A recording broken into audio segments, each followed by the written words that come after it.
O pâncreas é uma glândula bem especial se comparada às outras glândulas que a gente costuma ver quando estuda sistema endócrino, porque ele é uma glândula anfícrina ou glândula mista, né?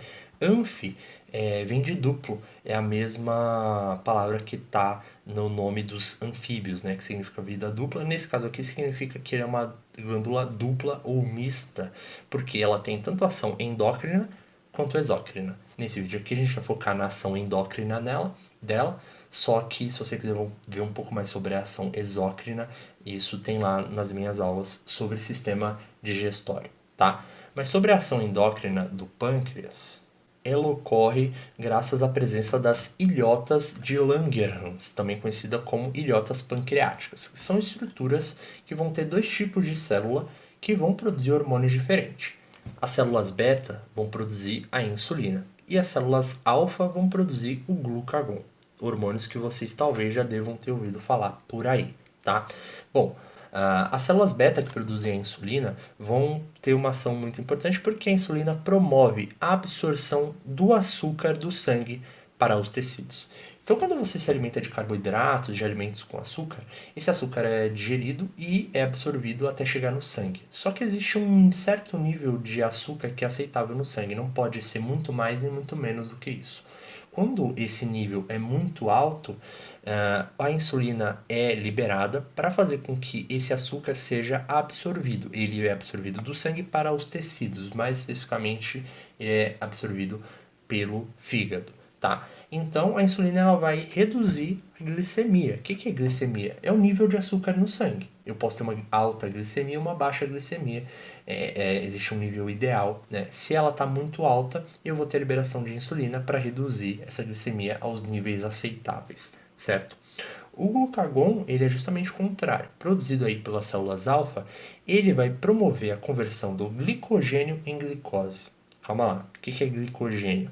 O glicogênio ele é a nossa forma de guardar a glicose, ele é a nossa forma de reserva de carboidrato. Então, quando o açúcar é absorvido do sangue, ele vai para o fígado e forma o glicogênio. Agora, quando o glucagon quer fazer com que a gente aumente os níveis da glicemia, porque eles estão muito baixos, né? Ele vai pegar o glicogênio que está guardado, vai quebrar ele em glicose e vai liberar no sangue.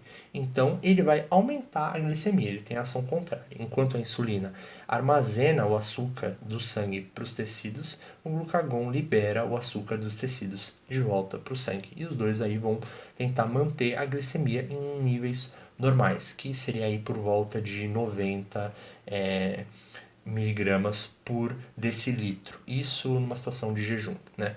Então é mais ou menos isso que se espera de níveis de açúcar no sangue, de glicemia, tá? Então essa imagem aqui, esse desenho vai servir para resumir isso. Então aqui eu tenho o pâncreas e aqui eu tenho o fígado. Então as células beta elas vão produzir insulina, né? Que vai promover a absorção e armazenamento da glicose no fígado. Isso vai reduzir a glicemia, vai reduzir o nível de açúcar do sangue. Está tirando o açúcar do sangue e formando glicogênio no fígado. Um baixo nível de glicemia vai inibir as células beta de produzir insulina. Então elas vão deixar de produzir insulina e pode estimular as células alfa a produzir glucagon, que vai ter a ação contrária. Vai quebrar esse glicogênio e liberar glicose no sangue, tudo bem? E por causa disso os níveis de açúcar no sangue aumentam, então a glicemia aumenta. Uma alta glicemia vai inibir as células alfa e estimular as células beta a produzir insulina. E assim o jogo começa todo de novo.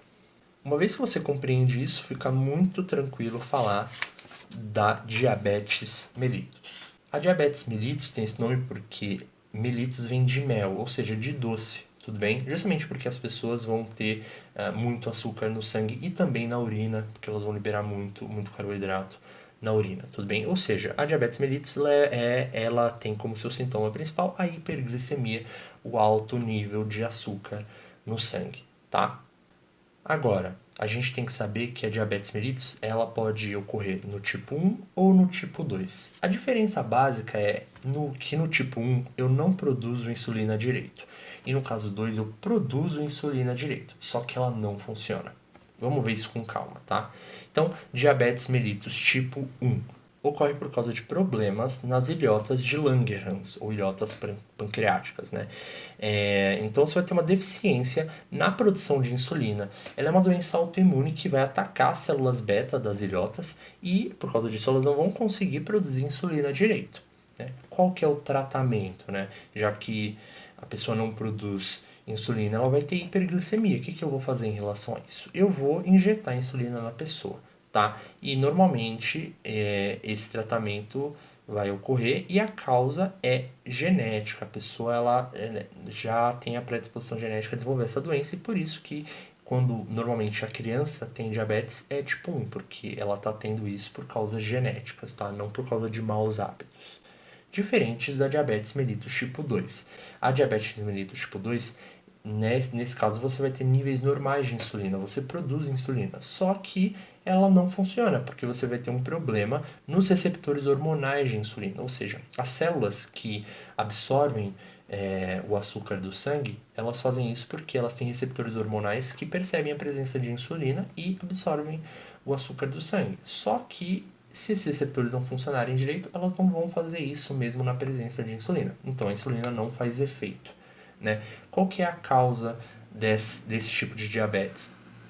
Maus hábitos, ou seja, você se alimenta mal, muito açúcar, muito carboidrato, não faz exercícios e você acaba ao longo da sua vida, né, estimulando tanto esses receptores hormonais que em algum momento eles vão falhar e não vão conseguir reconhecer a insulina direito. Explicando de maneira geral, é isso que acontece, né? Lógico, pode haver uma predisposição genética, mas sem os maus hábitos a pessoa não desenvolve esse tipo de diabetes normalmente, tá? Qual que é o tratamento?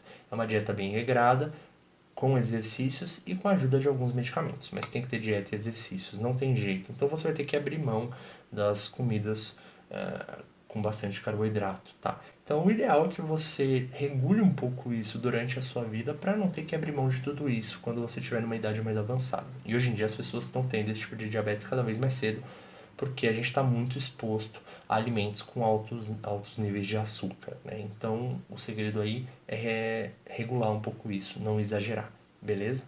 Então, saibam diferenciar os dois tipos de diabetes mellitus, porque o vestibular pode cobrar.